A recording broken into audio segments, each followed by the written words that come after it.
What's up guys, Jeremy here and welcome back to my channel. If you're new here, what's up? My name is Jeremy Mateo. I'm a real estate broker and investor here in Hawaii on the island of Oahu. I make videos about real estate and I've been a real estate agent since I was about 19 years old. Now I'm 27 and I just recently started flipping homes. If you didn't know, I just flipped my first home and I documented the entire process in a bunch of different videos, and I even made a giant recap video about the whole entire process. If you haven't watched any of those, I'll put a link to all those videos in the description below. In this video, I'm gonna talk about 5 important things that I learned after going through this entire experience for the first time. I think these 5 things are very important to anyone who is new to real estate investing or even just interested into getting into the business. So if you're thinking about getting into real estate investing, be sure to watch this entire video. But before we do that, all I have to ask is that you please like this video and subscribe to my channel if you haven't yet. And while you're at it, go ahead and follow me on all my other social media platforms as well. All right, thank you so much for doing that. Let's get this video started. So the first thing that I learned and kind of realized as I was going through this entire process is number 1, anyone can do this, but not everyone can do this. Okay, you're probably thinking like, what the hell, Jeremy? Like, what does that even mean? What I mean by that, is that, when it comes to flipping homes, when thinking about that concept in terms of basic ideas, it's kind of simple. You buy a home for under market value, you renovate it with a budget, and then you sell it at fair market value with a profit. A plus B equals C. When you think about it like that, yes, it is very simple, and you think, wow, anyone can do this. And yes, you are absolutely correct. Anyone can really do this, but will they? Absolutely not. And that is why I say that anyone can do this, but not everyone can do it. Because although the idea of flipping a home is simple, there's way more to it than just buying things below market value, renovating with a budget, and then selling at fair market value for a profit. There's way more to it than that. How do you know you're buying a home below fair market value? How do you know what fair market value is? You need to do research. Is everyone willing to take the time to do the research? No. Is everyone willing to take the time to look for a deal? No. How do you know what a good budget is for a renovation? You need to interview different contractors. You need some experience. How do you get experience? You need to take some risks. Is everyone willing to go out there and find different contractors? No. Is everyone willing to go out and take risks? No. So you see where I'm going with this, right? The point that I'm trying to get across to you guys is that anyone can flip a home. It doesn't matter if if you come from a poor family or a rich family, if you have a college degree or you're a college dropout or you're a high school dropout, or maybe you're a doctor or engineer or a realtor or a photographer, literally anything. It doesn't matter. You don't need to be a rocket scientist to do this, because anyone can do this. But you do have to be willing to put in the work. You have to be willing to take the time to do your research, to do your due diligence, understand the real estate market, understand the different neighborhood markets, understand what a good deal is, finding the deal, finding a good contractor, and most importantly, having the guts to take a risk and pull the trigger. That's one thing that stops most people from making moves. They're scared, they're scared to take risks in their life. You can't be scared to take risks, especially in this business. This is a risky business, ladies and gentlemen, yes.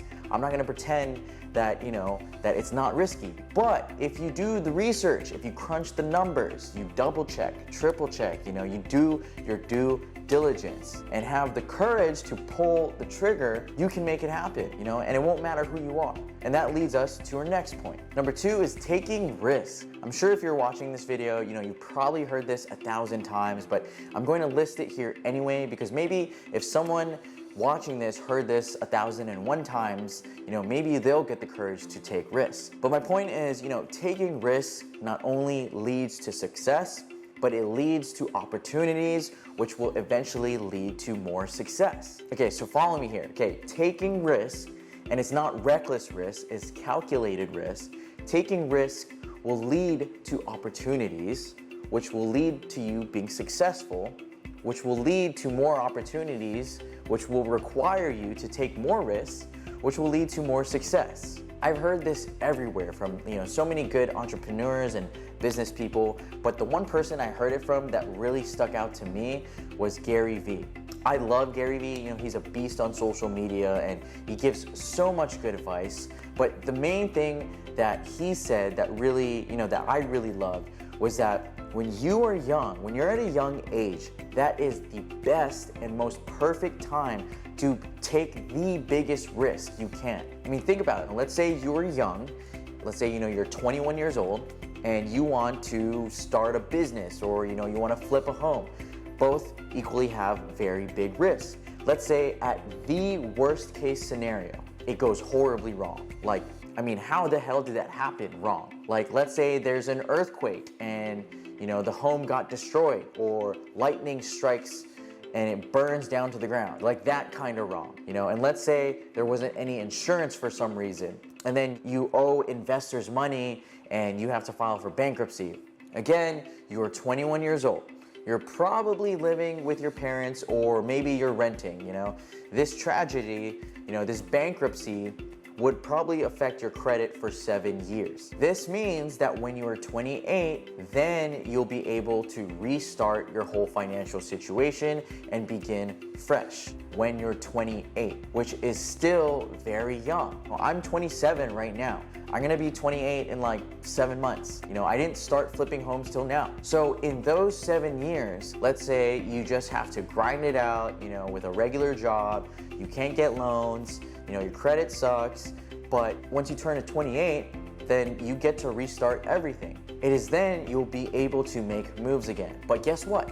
You're not gonna be starting from scratch. You're not gonna be starting from zero. You're gonna be starting with experience. And in that experience is gonna come everything that you learned from that failed business and everything else that you learned in those 7 years. So it doesn't sound that bad, right? Don't get me wrong, it is bad. It's gonna suck a lot. I can't even imagine. Well, I kinda can imagine because my parents actually went through bankruptcy twice. It was super horrible.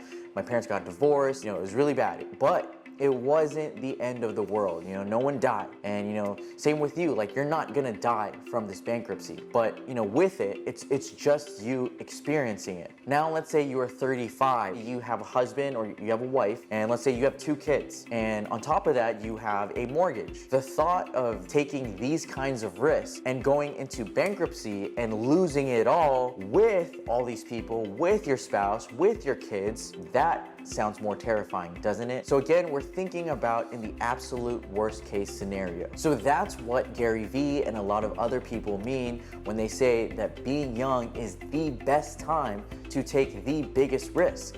Why? Because you really don't have that much to lose. When you take a step back, and you just look at everything, you look at the big picture, it's not a lot to lose. And I know, we're gonna go a little sidetrack here, but I know I've been talking about the biggest risk and all, and big risk and all that stuff, but it doesn't have to be just big risk. It could be any risk. The size of a risk is subjective. The size of a risk is different to anyone. For example, maybe you have really bad social anxiety and making a post on Instagram is, taking a huge risk. Maybe because, you are allowing yourself to be vulnerable and, be out there in the world. You're putting yourself out there in the world for haters and people to possibly make fun of you. That is a huge risk to you. Maybe to one person, they don't really care, but to you, it's a huge risk. And honestly speaking, I used to be like that too. I used to be made fun of because I like to post on social media a lot. And time to time, I was always scared, thinking oh my God, what if people think I'm lame, or what if I look stupid? And then I realized the power of social media and being an individual. I realized the power of being who I am. That's when I said, I'm gonna do whatever the hell I want. I'm going to take these risks and post on social media. Was I always like that though? No. Did I always have the confidence? No. But as I keep taking these risks, little by little, I get more comfortable. And as I get more comfortable, I am able to take on bigger risks. Maybe my social media post was just a photo. Then I get comfortable with that, and then I post a reel, and then I get comfortable with that. Or then I start posting a 2-minute video, and then I get comfortable with that. And then before you know it, I'm starting to do like 15-minute long YouTube videos like what I'm doing right now. So you see what I mean by taking risk, big or small, take risk in life because they will lead to success, which will lead to more opportunities, which will require you to take more risk and eventually lead to you being more successful. You can't win if you don't play, and you can't score if you sit on the bench. All right, so our next point is number 3. There is a lot of money out there. What I mean by that is that I'm talking about hard money lenders and private money lenders. If you don't know what I'm talking about, I actually made a video explaining what they are. So if you want to go check it out after this, I'll put a link to that video in the description as well. I've always heard about people flipping homes when I was, very fresh in my career as a real estate agent, but I never really understood it. I would hear people making these all cash offers and I'm like, man, these guys are crazy. Like, where do they get all this money from? That's something only millionaires can afford to do. Those thoughts I had were basically self-doubt or, self-limiting beliefs because I didn't understand what they did and how they did it. I immediately shrugged it off, called it crazy, and I thought that's something impossible for me to do. Then as I got older in my career and I started progressing, I would hear people talking about investing in real estate with OPM or other people's money. And again, I would think that is so crazy, like what sane person would lend people hundreds of thousands to millions of dollars to invest in real estate? Like, I don't even want to lend my friends money. Okay, I'm kidding, my friends are watching this. Yes, I would lend my friends money, but it can't be for something stupid. But yeah, I would think who would lend people money to invest in real estate?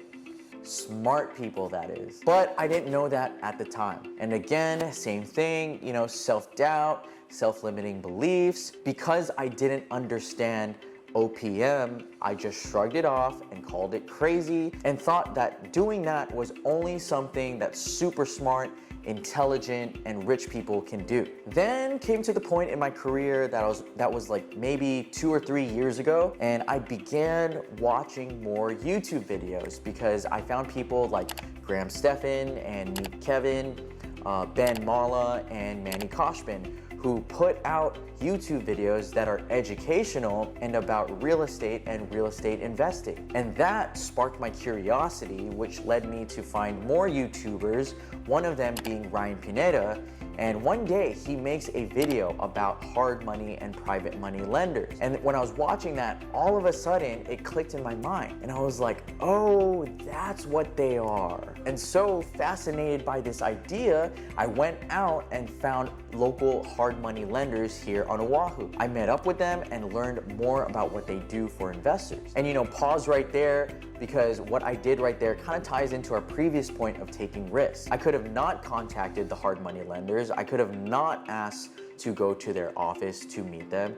In these situations, you might feel scared to reach out. Honestly speaking, I was kind of scared to reach out because I wanted to go there face to face and have a meeting, and I had zero investing experience. So again, you can't be afraid to take risks, big or small. But back to our main point, after meeting these guys and meeting other real estate investors, I've learned that there is so much money out there for people to lend for real estate investing. It's insane. So if you're new to real estate investing, again, I say this so many times, but don't worry about the money.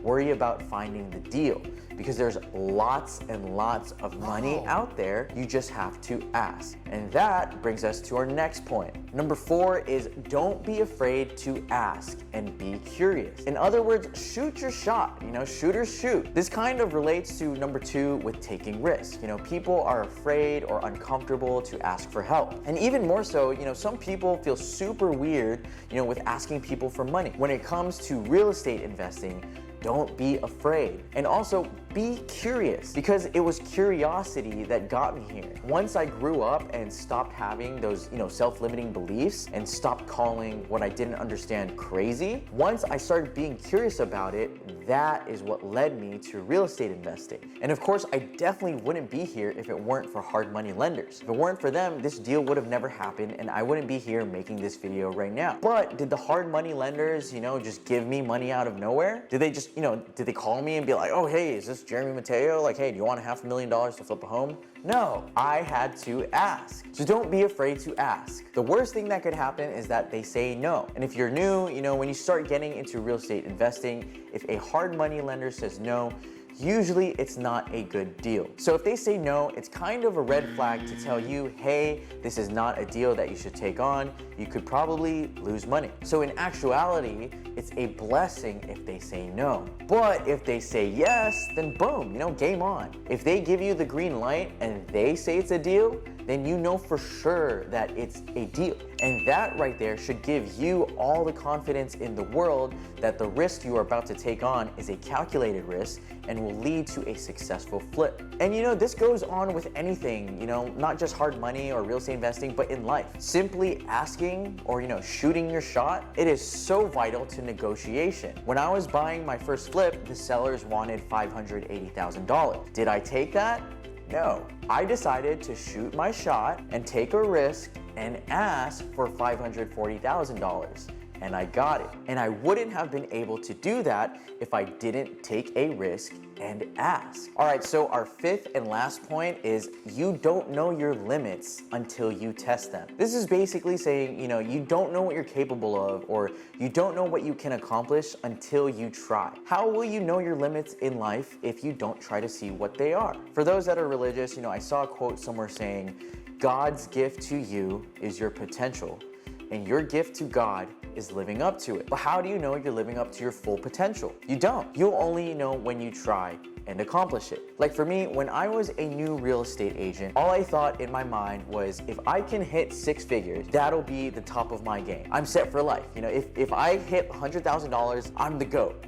God, I was so stupid. But once I hit 6 figures for the first time, that was in 2019. I was 25 years old. I was like, whoa, I did it.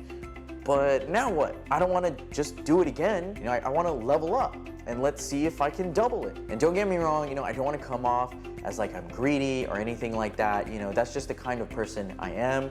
It's more so, I'm very competitive, but even more so, I'm competitive with myself. I always want to keep leveling up and be better than who I was yesterday. I'm always trying to see what my limits are. And so the next year, I damn near tripled it and I thought, wow, I did that. 19-year-old me never would have thought that I could have done that. I didn't know that I was ever capable of that. Why? Because, well, I've never done it before.